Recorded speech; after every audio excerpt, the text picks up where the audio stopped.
Sejarah is easy to understand, but it's so annoying to memorize everything and sit for exam. This is part 2 of my Sejarah series. In part 1, I shared my powerful strategy in memorizing Sejarah with only 5 steps that allowed me to come out with this full marks result in my Sejarah Paper 2 after preparing for only 1 day before the exam. So in that video, I share a simple example to show you how my method works. So some of you start to try out my method, they start to work smart, and look, they start to improve. So congratulations to all these students, you deserve it. And at the same time, I received a lot of requests to show more complicated examples to better understand my method. So upon your request in this video, I will share with you a more complicated example, which is from your Form 4 Chapter 2, Nationalism. There are so many complicated content to memorize, right?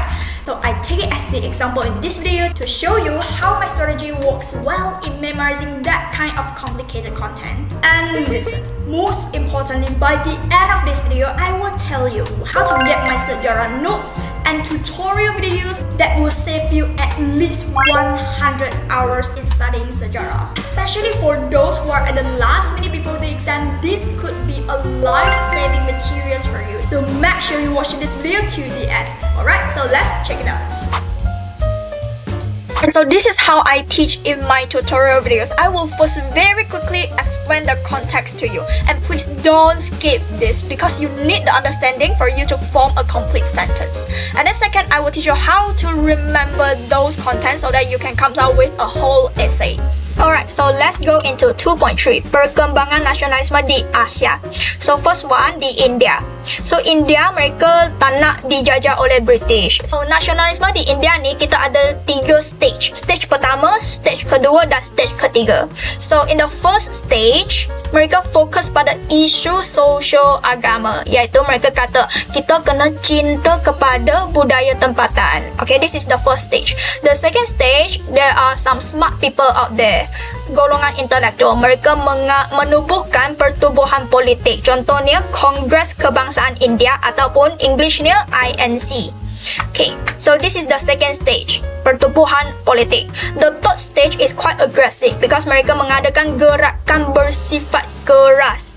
Contohnya mereka menentang British secara militan. Okay, lepas tu selepas Perang Dunia Pertama, INC mereka mengadakan dasar tidak bekerjasama dengan British. Leader dia Mahatma Gandhi. Dan ini pegangan mereka, Satyagraha. Maksudnya mereka berpegang teguh pada kebenaran, pada benda yang betul. So in the end, India merdeka. So we got 3 stages, 1, 2, 3, and then in the end they merdeka. Okay, so how to remember nationalism di India? When we talk about India, we will think about this, Mahatma Gandhi. Very well-known tokoh, right? So Mahatma Gandhi, he is sembahyang. So you ask, apakah ciri-cirinya? Okay, so apakah APK stands for Agama Pendidikan Keras? Okay, you see, he wearing spec, right? So berpendidikan, and then sembahyang, beragama, and then badan keras. Okay, so apakah ciri-cirinya? Beragama sebab dia solat dengan ikhlas. Berpendidikan sebab Mahatma Gandhi ni dia seorang ahli politik. Badan keras sebab dia strong. Okay, so these are all the keywords. Agama stands for social agama. This is the first stage, right? So contohnya kita kena cinta pada budaya tempatan. Okay, so this is the first stage. The second stage, berpendidikan stands for intellectual. Golongan intelektual menubuhkan pertubuhan politik. Ahli politik stands for politik. Contohnya Kongres INC. So this is the second stage.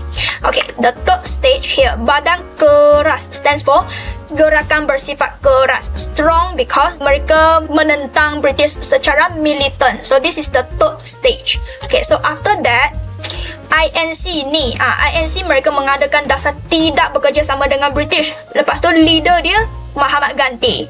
Okay, so in the end, India merdeka.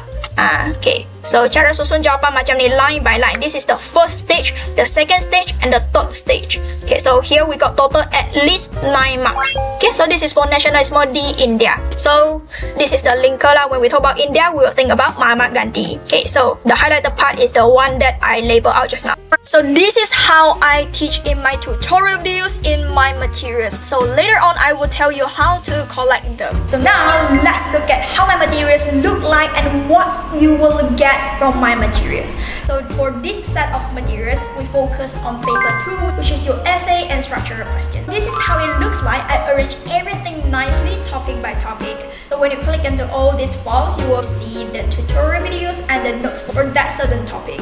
So let's see what you will get from my materials. So first, I will save you more than 100 hours in memorizing Sejarah, in studying Sejarah. So this is the first thing. The second thing, I edit every single tutorial videos for you so that they are short and precise, because I want you to spend the minimum time to get the maximum result. This is what we call as work smart effectiveness. So just like how I teach you just now, Nationalism di India, I spent about 3 minutes only to tell you what is the context, and also I teach you how to remember in about 3 minutes only. So I explain everything straight to the point, short and precise. And lastly, after watching the tutorial videos, you will straight away remember more than 60% of the content that I teach before doing any revisions. And if you pay attention when I'm teaching, you will straight away remember more than 80% of the content before doing any revisions. So that's why I help you to save more than 100 hours in studying Sejarah. And so I sincerely hope that every single student in Malaysia can access to this, because this will seriously make your life a lot easier. And you'll be less suffer during the exam. You have a lot of extra time to prepare for the other subjects, and at the same time you will get a good result in Sejarah. So far, I released the materials of Form 4 Bab 1 dan Bab 2. I will release the other chapter as well afterwards. And once I release the other chapters, I will notify you through my Instagram and my YouTube channel. So make sure you follow and subscribe to my YouTube channel. Alright, so regarding the price, don't worry. I already fight for the minimum price for you all, because I know you all are students. But of course, it won't be free because I spent several months to prepare this, and I have to manage different departments. I have to handle the manpower. So it won't be free, of course, but I fight for the minimum price for you. You can go and compare my price with the other tuition center. For your Form 4 Chapter 1 and Chapter 2, a teacher will take 2 months or more than 2 months to teach these 2 chapters, because your Chapter 2 Nationalism is extremely long. So you just do your simple mathematical calculations. How much is the tuition fees for 2 months? And you see how much is the price of my materials. And some more, I help you to save at least 100 hours in studying Sejarah. So the value of my materials is far more than this price. And some more, if you order my materials before this date, you will get an extra 15% discount. So guys, it shouldn't be this price seriously. But I know you all are students, so I fight for you. I fight for the minimum price for you. I even fight for extra discounts for you. Hence, I seriously request for your cooperation to respect my efforts, respect my works. So now I will show you how to get my materials. So you can go to the description box below and click on this link and fill out this Google Forms, submit the Google form, and that's it. Alright, so make sure you check out the Google form link below, and like this video, subscribe to my YouTube channel. I'm the Sun. Have a nice day.